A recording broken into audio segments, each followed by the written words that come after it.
What's up, everybody? It's your boy Yungmuscle. I'm going to get into these questions right away. I'm going to try not to talk too fast because y'all know I love to talk and I talk a lot. So I'm going to answer these questions as direct and to the point as possible. I got a lot of really awesome feedback. I'm going to read these questions off. And for next week, whenever you guys want to post more questions for me, I'm going to link my Instagram and my Facebook fan page at the bottom. And you guys can post questions to either or account. Doesn't matter. All right, first question. Hey bro, I follow and support you. Hope you're doing well and have a lot of success in Hollywood. I want to be a fitness model. Do you have any tips or advice on training or nutrition? I would say, first of all, the whole modeling game is really about your structural genetics. So, because fitness modeling and sports athletic modeling, they're more about a certain look that's marketable. So first of all, you have to look at yourself in the mirror honestly, and you look at yourself as a product, because if you're going to be in this world, that's basically what you are. You're just another commodity, another product helping sell or promote whatever company comes to you with their product to sell and promote. So you have to look at yourself in kind of a non-biased way. Structurally, do you have the genetics to do that? Because it's a very, very specific look that they're looking for. A fitness model's, basically a mini bodybuilder, except with better proportions. You want to make sure you have a tiny tapered waist, that you're not blocky, that you have, long, round muscle bellies, maybe smaller joints. And then also, too, the beauty factor. You want to make sure that you're handsome and marketable.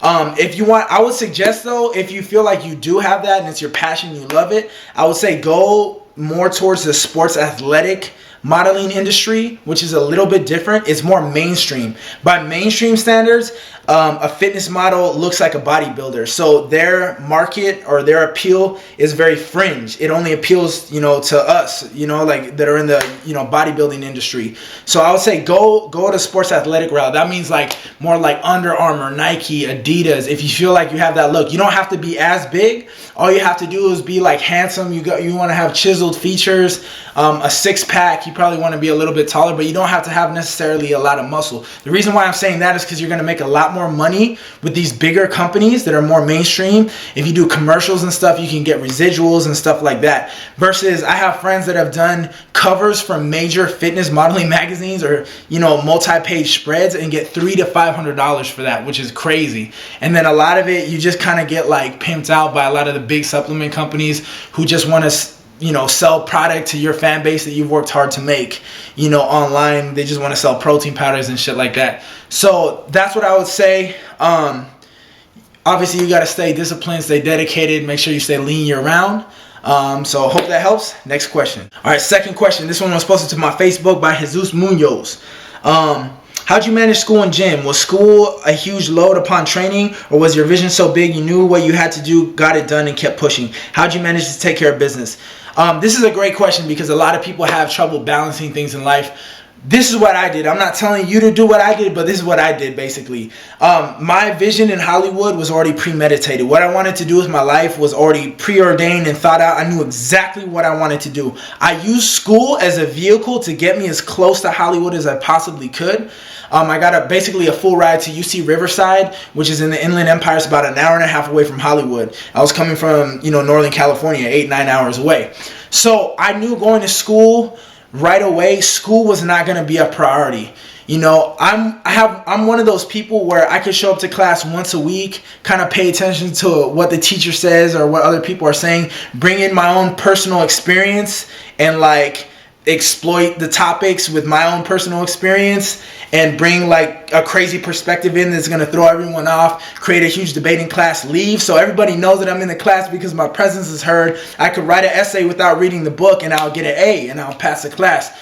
That's just the way my mind works. I have a crazy ass mind. So when I went to school, half the time I wasn't going to school because number one, I was broke and I had to make money. My EFC was 0. And then number two, all my dedication went to training, and school was factored around my training. I would literally be at school with this big ass duffel bag full of meals and fucking protein and my gym clothes and gym shoes and all of that. I never bought one book in college. I'm not saying that to celebrate that. Well, actually, I bought one book and it was a reader because the teacher said if we didn't buy it, he was going to kick us out of class. So I guess I can say this. Whatever your goal is in life, everything else has to fit fit around that. Everything else has to be secondary. You know, whatever your vision is, school is the most important thing because you're trying to, you know, be a lawyer or a doctor, then everything else should work around that. You know, I knew that my training in my body was going to get me to Hollywood. I knew that the lessons that I was learning in class weren't going to help me later on in life. You know what I mean? I didn't need to know about the shit that I was learning about in classroom in order to become successful in Hollywood. And, you know, and like I said, I guess I was gifted with that, you know, photographic memory, you know, like, and I can speak well and I can go in class and I had presence and I'll shake things up and I would leave. You know, I leave the class, everybody get in a debate. But, that would be my advice to you. And the second part of your question is, you said, secondly, when your body kept on slipping into survival mode on low calorie intake, you decided to stack up on cardio and reduce calorie intake even more. How did you keep yourself from burning muscle? Were you aware of survival mode? You say you felt fatigued, and I don't doubt you knew what was going on within your body. But my question is, did you decide to sacrifice muscle for your goal of extremely low BMI? Or did you stay on the verge of muscle loss for fat loss? That goes, first of all, I'm going to link the video where I describe what I did to myself to make myself look, you know, a certain way for Hollywood. I'm going to link it right here. And you guys, if you have not seen that video, you need to watch that. But that basically ties into what I was just saying to you. I had a goal, and my goal is to be a leading man in Hollywood. So I realized really quick when I got here, just because I'm a bodybuilder and I'm the biggest guy, that isn't necessarily conducive to what I'm trying to do here. So I don't need to be the biggest guy. I don't need to be a bodybuilder anymore. In fact, I don't even call myself a bodybuilder anymore. I'm bigger than the average dude and I have muscles, and that's what makes me stand out, which is good. But at the same time, it doesn't matter, you know, if my biceps are going to shrink an inch or two. It doesn't matter. You know what I mean? So my goal was to stay as lean as possible, because the way you look on camera is different than the way you look in real life, and it's more marketable. And that's what I realized. Ultimately, I still have more weight to lose. I still have more muscle to lose. It's really hard to let go of that identity, but I know that I'm gonna have to make certain changes in order to intelligently, you know, keep moving forward in this business and in this industry. And if I have to put on weight later on, then that's what I'm gonna do.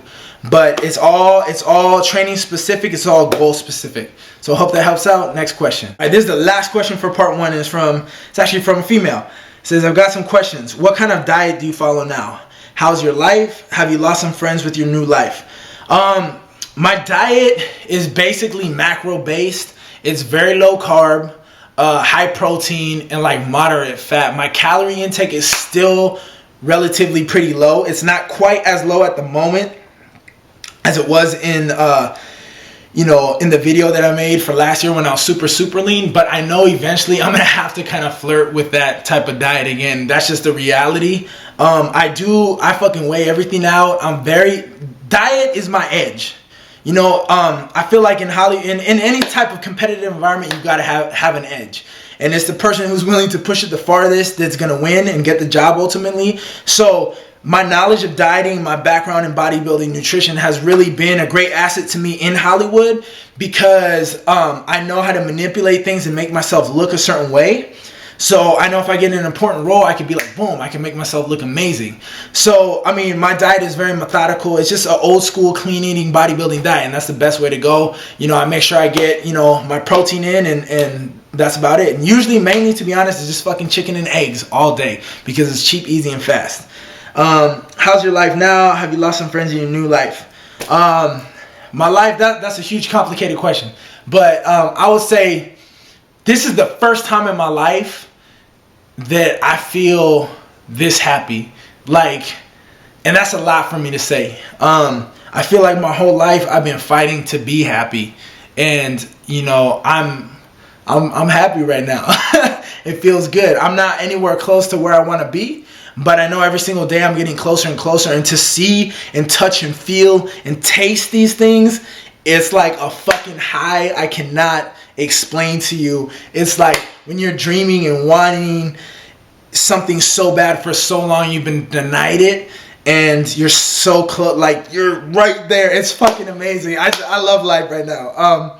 Have you had to lose some friends? Fuck yeah, I've had to lose a lot. And I think that's the only way that you can be a boss, is you got to be willing to take a lot of losses. You got to be willing to lose and, eat dirt before you can win and drink champagne. So yes, What's your secret to keeping a positive mindset every day? Are you single because you're so smart and true you cannot be single? Well, I'm single, and my secret to keeping a positive mindset every day. Well, first of all, I don't have a positive mindset every day. These motherfuckers on Instagram and Facebook, I hate that shit. Studying too goddamn hard, posting pictures like they got this shit all figured out, and I don't have it all figured out. Ain't no P. Diddy don't have it all figured out.